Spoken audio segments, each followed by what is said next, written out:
तो सानी मैम की अगला पार्ट 2 यहीं से ही शुरू होता है। सानी मैम की कुछ समय के बाद असली टर्निंग पॉइंट। तो उसके पहले सानी मैम की अगली वीडियो पार्ट 1 अगर आप लोगों ने देखा नहीं, डिस्क्रिप्शन बॉक्स में लिंक दिया हुआ है, जाके ज़रूर देख लेना दोस्त। तो सानी मैम एक एरिक्सन के साथ रिलेशनशिप में तो आई थी, पर ये रिश्ता कुछ सालों के बाद टूट गया। साल 2008 में मैक एरिक्सन और सानी मैम अलग अलग हो गए। सानी मैम की माँ को ड्रिंक करने की आदत थी और सानी के प्रोफेशन के बारे में जब उन्हें पता चला तो वो कुछ ज़्यादा ही पीने लगी थी। वो धीरे धीरे इतना अल्कोहलिक हो गया कि उनका शरीर बर्दाश्त नहीं कर पाई और इसीलिए 2008 में ही उनकी मृत्यु हो गई। ये समय सानी मैम के लिए बहुत ही बुरा था और इसी बुरे टाइम में वो एक एडल्ट इंडस्ट्री से जुड़े व्यक्ति जिसका नाम था डेनियल वेवर। तो डेनियल एक म्यूजिशियन भी थे। डेनियल और सानी की जब दोस्ती हुई कुछ ही टाइम बाद वो रिलेशनशिप में बदल गई।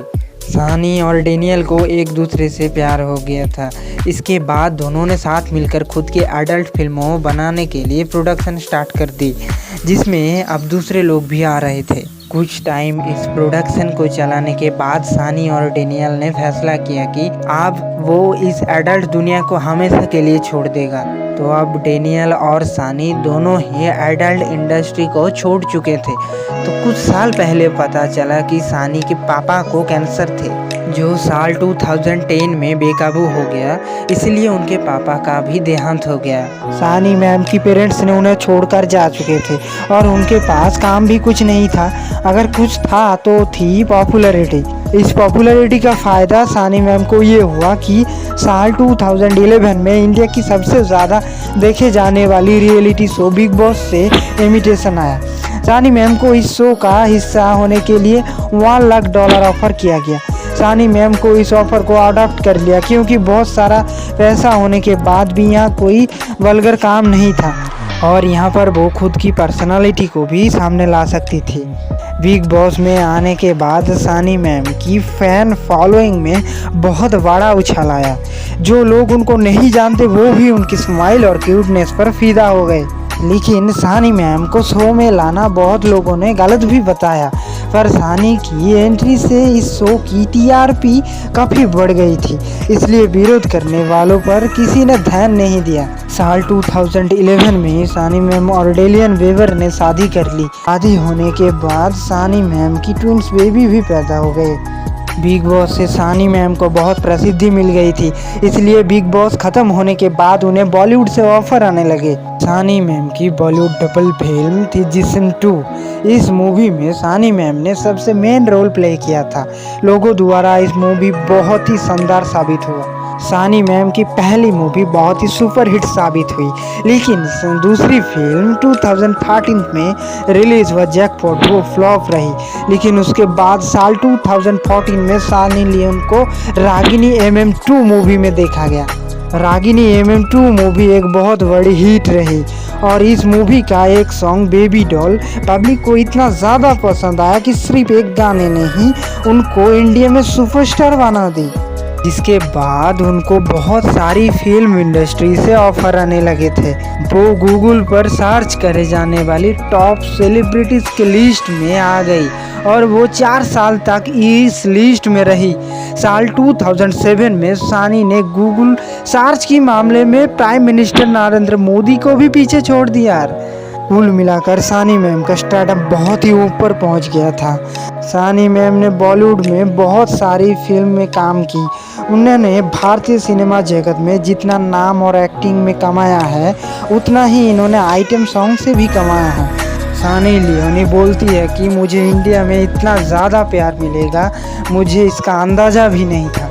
हालांकि सानी मैम को उनके बैकग्राउंड की वजह से आज भी क्रिटिसाइज किया जाता है, पर उस इंडस्ट्री से निकलकर अपने आप को आज भी बहुत सारी कमेंट का सामना करना पड़ता है। तो ऐसी स्थिति में बॉलीवुड में खुद को स्थापित करना अपने आप में एक बहुत ही बड़ी उपलब्धि थी। तो चलिए दोस्तों, आप जानते हैं सानी मैम से जुड़े लाइफ और करियर की बहुत सारी इंटरेस्टिंग बातें।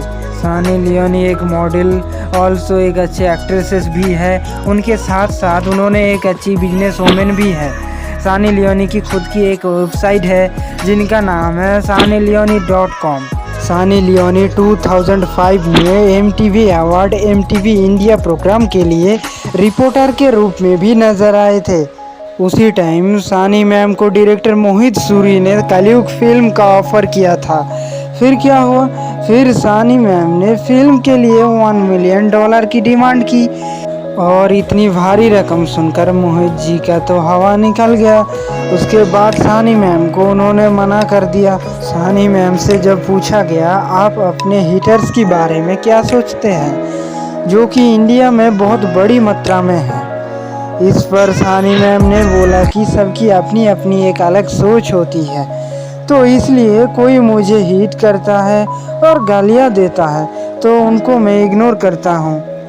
सानी मैम ने हॉलीवुड में भी कई फिल्म शोज में काम किया है। सानी मैम को एक्टिंग, मॉडलिंग के अलावा पेंटिंग करना, डॉग्स के साथ खेलना और लिखना भी बहुत पसंद है। की लिखी हुई एक किताब साल 2016 में लॉन्च हुई जिनका नाम था स्वीट ड्रीम। सानी लियोनी मैम ने एक इंटरव्यू में बताया था कि मैं आमिर की बहुत बड़ी फ़ैन हूँ, मैं उनके साथ काम करना चाहती हूँ, पर यह बहुत मुश्किल है कि वो मेरे साथ काम करे। तो सानी मैम ने सोचा कि इसका वजह मेरे बैकग्राउंड हो सकता है। जब आमिर से एक रिपोर्टर ने पूछा अगर आपको सानी मैम के साथ काम करने की मौका मिले, क्या आप उनके साथ काम करना चाहेंगे? तब आमिर ने क्या बताया? आमिर ने बोला कि वो किसी किरदार या फिर स्टोरी में परफेक्ट है। फिल्म की कहानी अगर मुझे भी पसंद आती है तो उनके साथ मेरा काम करने में कोई प्रॉब्लम नहीं है। मैं एक इंसान और कलाकार की तौर पर उनकी इज्जत करता हूँ। उनका बैकग्राउंड कैसा है, वो पहले क्या करती थी, उनसे मुझे कोई भी मतलब नहीं। सानी लियोनी मैम के पास पहले 2 देशों की नागरिकता थी, एक थी US United state area of America और दूसरा है कनाडा। बट अभी सानी मैम को भारत की नागरिकता भी मिल चुकी है। सानी लियोनी मैम को पूरी कहानी मैं तो अपनी ओपिनियन से एक इंस्पिरेशन मानता हूँ, क्योंकि उन्होंने जिस तरह से अपनी बदनामी प्रोफेशन को छोड़कर एक्ट्रेस की तौर पर अपना पहचान बनाई है, ये कोई एक दिन का हलवा नहीं है। इसके लिए सालों साल कांस्टेंट रहना पड़ता है। ये चीज़ सिखाती है कि लाइफ पास्ट में नहीं प्रेजेंट में बनता है। जो आदमी प्रेजेंट में काम करेगा उसका फ्यूचर ऑटोमेटिक बेहतर होगा। तो दोस्तों, सानी मैम की पार्ट 2 की कहानी यहीं तक। अगर आप लोगों ने पार्ट 1 देखा नहीं है तो डिस्क्रिप्शन बॉक्स में लिंक दिया हुआ है, जाकर देखिए। दोस्तों, मैंने पहले ही बता दिया आपको। तो दोस्तों, वीडियो थोड़ा सा भी इंफॉर्मेटिव लगे लाइक करके सब्सक्राइब कर लेना। तो ज़्यादा बात ना करते हुए मिलते हैं किसी अगली शानदार टॉपिक लेकर। तब तक के लिए बाय दोस्तों।